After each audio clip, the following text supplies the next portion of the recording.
Good morning. As we continue, result set is an important part of JDBC where actually we have seen so far just connecting our Java program to database and creating tables into the database, whereas our next operation is to retrieve content from the my database and process the results and display the content through your Java program onto your Java console. So to do, to further do about to further learn about these things, we need to know about result set.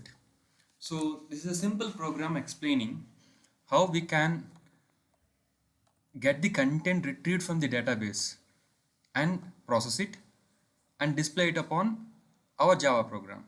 So here we have a class RS example. So we have the initializations here, the static final string, the URL address with demo3 package what we have created previously, the username, root and password root. So coming to main method. So here we loaded the drivers using class.forName and we established a connection using getConnection. We have given three arguments, URL, username and password. So followed by, I'm going to create a statement object. So con.create statement. Here the difference between the previous programs and this program is con.create statement is going to take in two arguments. So the arguments here are ResultSet dot type underscore scroll underscore insensitivity. So I'll be getting back to these two statements, why we have included these statements inside two arguments inside create statement. So before that, I'll continue with the program. I have given a string SQL1. The string is going to take in a query here, select star from student 123. So student 123 is already a table which is existence in demo3 database in MySQL we have seen before. So it is going to have some columns or attributes like ID, name and address. So followed by what I want to do is that I want to retrieve out the contents from the student 123 table. So these are the fields of student 123. So ID, roll number, name and address. So getting to the program. So I have given the simple query, select star from student 123. So the results at RS equal to statement of execute query. So execute query is going to take in an argument of this query, select star from student 123 upon statement object. So followed by, so as I mentioned before, our result set points to first tuple in the table. So every time you use next method, the result set moves to one tuple to another tuple. For example, if it points to the first tuple, that is one first row, the ID is 1, 1, 12, 23b, the name is ch, bvr. When you use the next method upon result set object, the cursor is going to move to the next icon, the next row or the next tuple. So this is what happens. It is done in a sequential manner. So if you are using result set and followed by next operation, it is going to move in a sequential manner, right from row 0 to row 1, so on it continues. So row 1 to row 2 and so on it continues. So we have a problem here. So in result set operations, we have two sets of methods here to retrieve the content from the table in a sequential order and in a non-sequential order. So if you go with the sequential order, we simply use next to retrieve all the contents of the table. So I'm going to retrieve all the contents of the table using rs.next. If there is some content present in the table that should be retrieved, then it is going to return out a value of true. If it is true, the while loop executes. So I will be getting into system.out.println. So where I have retrieved rs.getInt. This is the ID. So I'm simply going to retrieve the column named ID content. GetInt. As it is an integer type, I'm going to use getInt. So again, I just want to display it in an order. So I have given a concatenation operator followed by a space to have a representation in a sequential order. So followed by rs.getString. The roll number what I have given in varchar. So I'm going to get it using getString.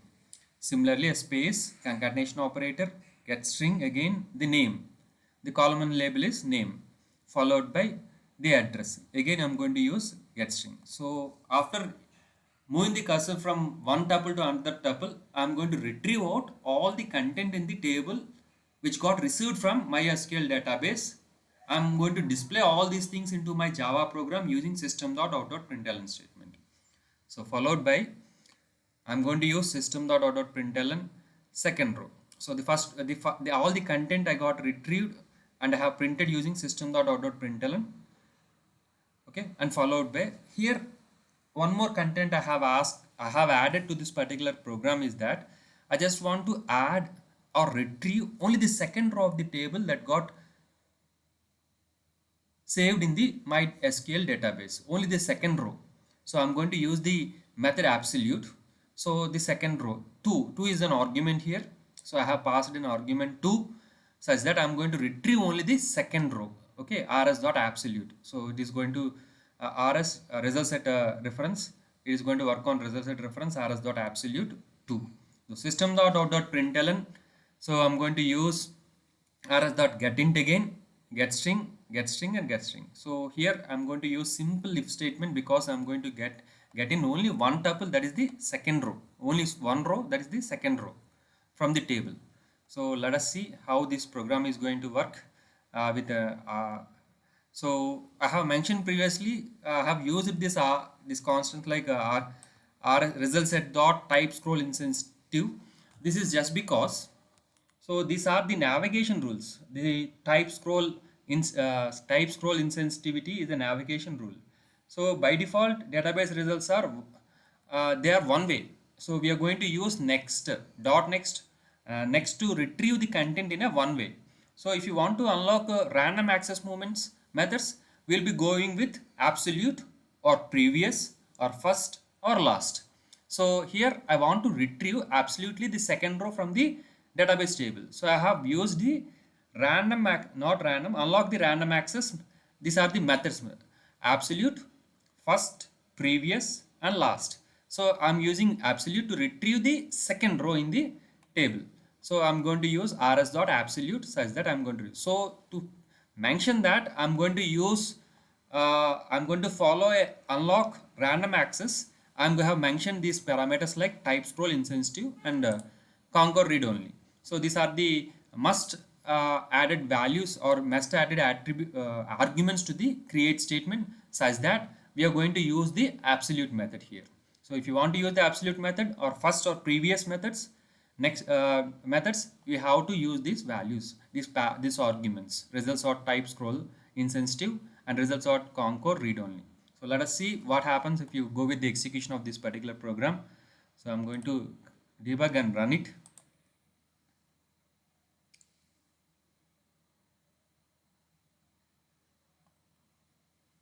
So make sure you have already added the MySQL connector file, the jar file. So after executing this program, you can see the results here. So while using rs.next, I have retrieved two records, all records. Of course, they are the database table is having two records. They were the register number 1223b, the register number, ID of the student is 12, register number is 23b, name of the student is ch, and address of the student is bvrm. Let us check with the database whether we have received the content accurately or not. 1223b ch bvrm. This is the first record. 1324b kc bvrm. This is the second record, second tuple row. Okay, followed by I have also used the absolute here, rs.absolute to retrieve the second row. So I have received the second row here. Look,